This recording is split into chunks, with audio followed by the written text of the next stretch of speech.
Maka jiwaku berdoa kepadamu, Tuhanku. Ajar aku terima saja pemberian tanganmu, dan mengaku seperti Yesus di depan sengsaranya. Jangan kehendakku Bapa, kehendakmu jadilah.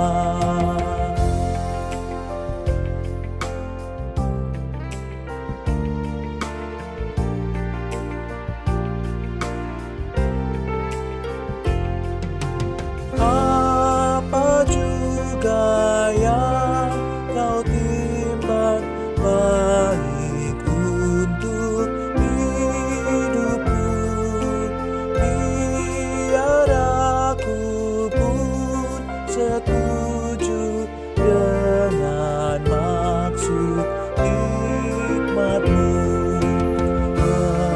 menghayati dan percaya walau hatiku lemah. Jangan kehendakku Bapa, kehendakmu jadilah.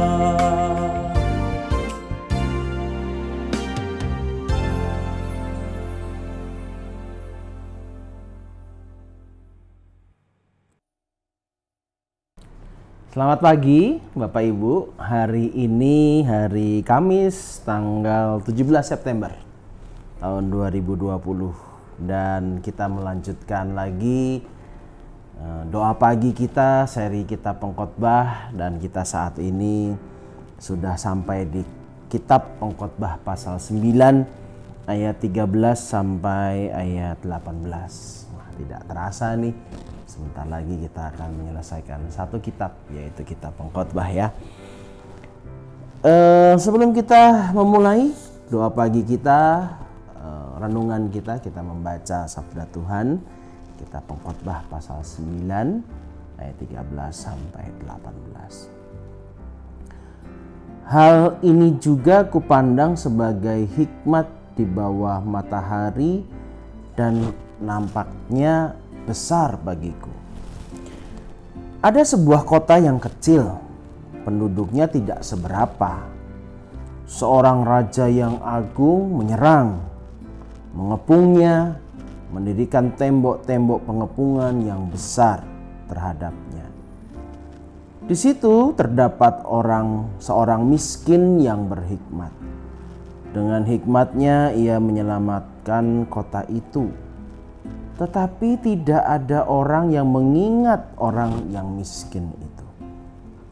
Kataku, hikmat lebih baik daripada keperkasaan.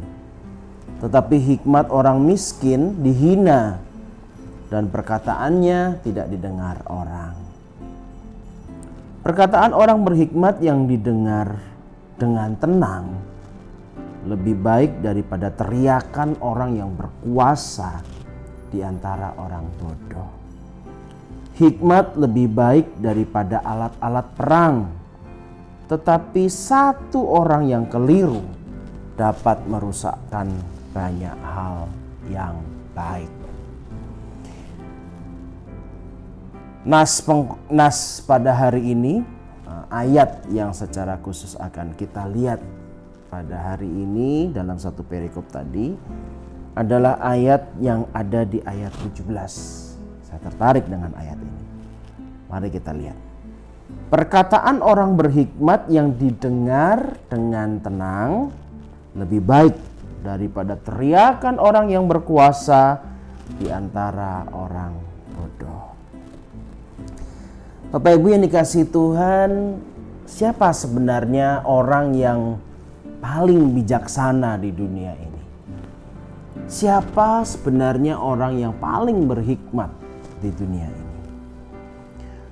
Orang yang paling bijaksana menurut saya adalah orang yang mau mendengar orang lain. Dia adalah orang yang paling berhikmat.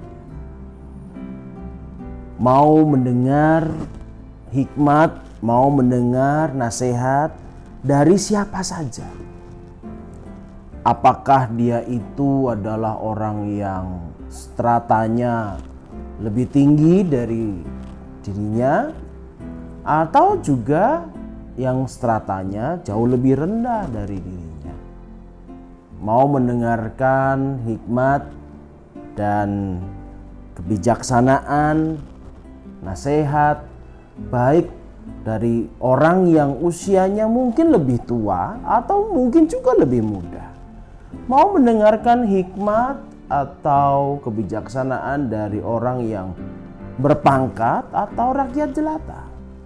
Mau mendengarkan hikmat atau kebijaksanaan dari orang yang mungkin lebih kaya atau juga lebih miskin dari dia.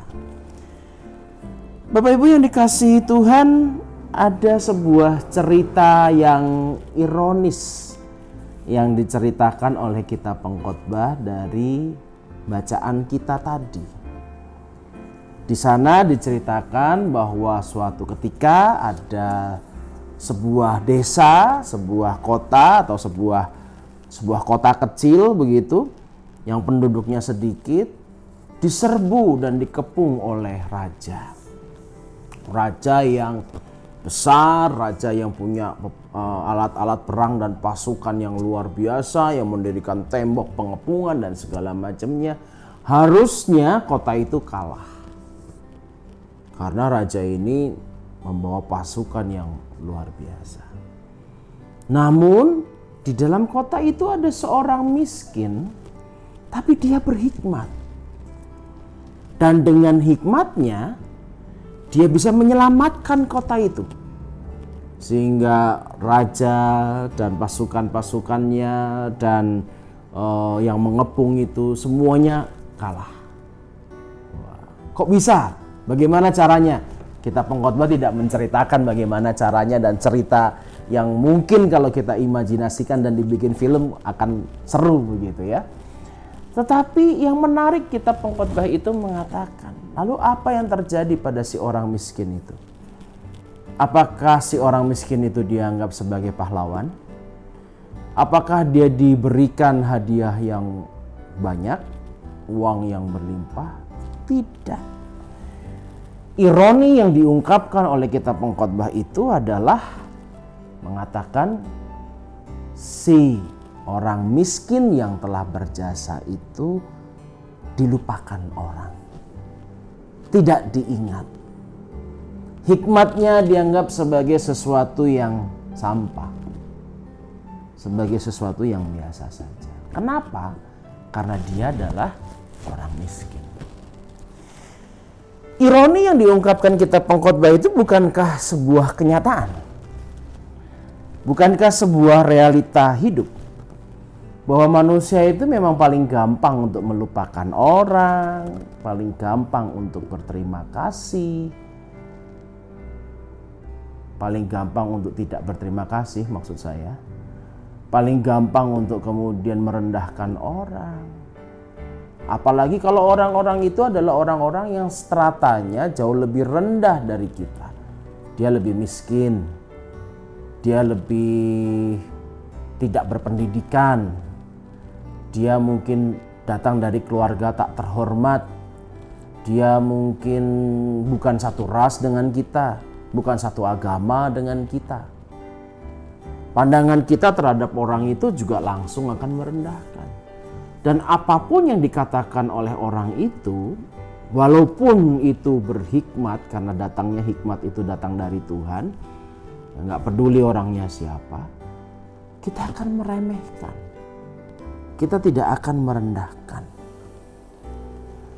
Ya, karena kita melihatnya, ya orang nggak berpendidikan kok didengar omongannya. Orang bukan siapa-siapa kok didengar, buat apa? Bapak Ibu, inilah dosa semua orang termasuk saya juga, yaitu dosa bagaimana kita memandang bulu, memandang orang lain dari apa yang mereka miliki. Ini menjadikan sikap seperti ini menjadikan kita menjadi orang yang tidak bertambah bijak.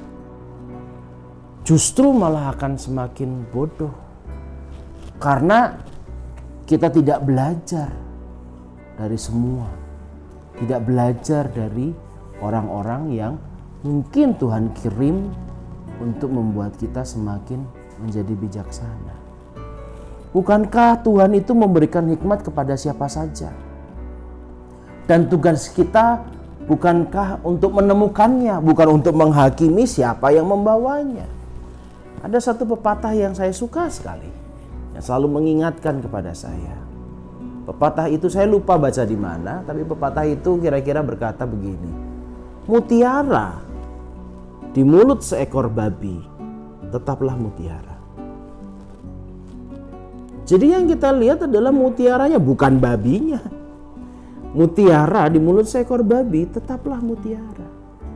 Hikmat, kebijaksanaan di mulut orang-orang yang mungkin stratanya jauh lebih rendah, tetaplah hikmat.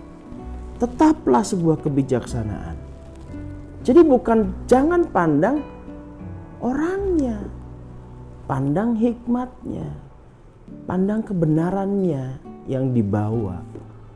Karena ketika dia berhikmat itu bukan hikmat dari orang itu, tapi itu berasal dari Tuhan yang mengizinkan orang itu yang membawanya. Bapak Ibu yang dikasihi Tuhan, andai kata kita seperti apa yang dikatakan oleh kitab Pengkhotbah, nas kita pada hari ini. Saya baca lagi, perkataan orang berhikmat yang didengar dengan tenang. Andai kata kita mau dengan tenang mendengarkan hikmat atau kebijaksanaan yang dibawa oleh siapapun itu, saya percaya bahwa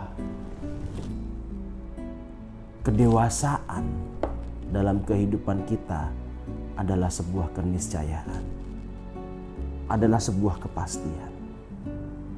Tentu kita kepinginkan setiap hari kita semakin bertambah bijak, setiap hari kita semakin tambah berhikmat. Pasti kita kepinginkan. Kalau kita memang mau seperti itu, mari kita belajar untuk menemukan hikmat, bukan untuk menghakimi siapa yang membawanya. Ingat, mutiara di mulut seekor babi tetaplah mutiara. Amin. Mari kita berdoa. Bapa dalam sorga, kami bersyukur kalau pada pagi hari ini kami diingatkan bahwa kami seringkali meremehkan orang lain yang telah Tuhan pakai untuk memberikan kepada kami hikmat, kebijaksanaan dalam hidup ini. Sehingga bukannya kami semakin tambah bijak, namun kami semakin bodoh dengan menganggap rendah orang lain. Ampuni kami kalau kami sering memandang sebelah mata. Kami percaya bahwa Tuhan sendirilah yang akan terus-menerus menuntun kami, memberikan kami kerendahan hati untuk mau belajar, mengosongkan diri pada siapapun, sehingga kami boleh terus Tuhan isi, Tuhan berikan hikmat, Tuhan berikan kebijaksanaan. Pagi ini Tuhan, kami mau memulai hari kami dengan hikmat yang datang dari Tuhan, dan juga dengan hati yang mau terbuka mendengarkan setiap hikmat yang Tuhan titipkan kepada banyak orang di sekitar kami. Berikan kami kebijaksanaan untuk menemukan mutiara-mutiara itu di dalam setiap kehidupan orang-orang di sekitar kami, dan juga dengan peristiwa-peristiwa yang terjadi dalam kehidupan kami, supaya apa yang kami lakukan hari lepas hari menjadi semakin baik, semakin berkenan di hati Tuhan. Terima kasih Tuhan, dalam nama Tuhan kami Yesus Kristus kami berdoa, kami mengucap syukur. Amin.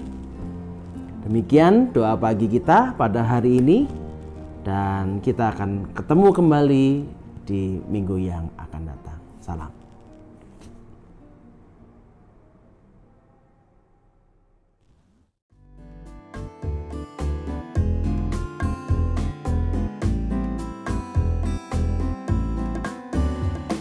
Suka menuturkan cerita mulia, cerita Tuhan Yesus dan cinta kasih-Nya. Ku suka menuturkan cerita yang benar, penawar hati rindu, berlimpah terbesar. Ku suka menuturkan, ku suka memasyurkan cerita Tuhan Yesus dan cinta kasih-Nya.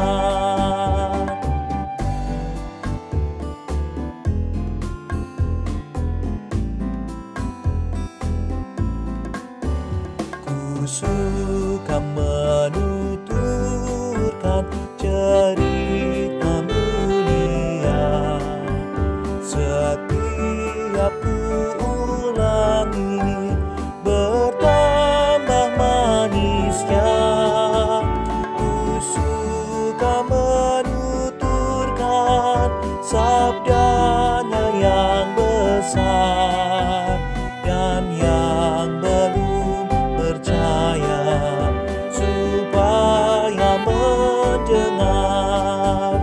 Ku suka menuturkan, ku suka memasyurkan cerita Tuhan Yesus dan cinta kasih-Nya.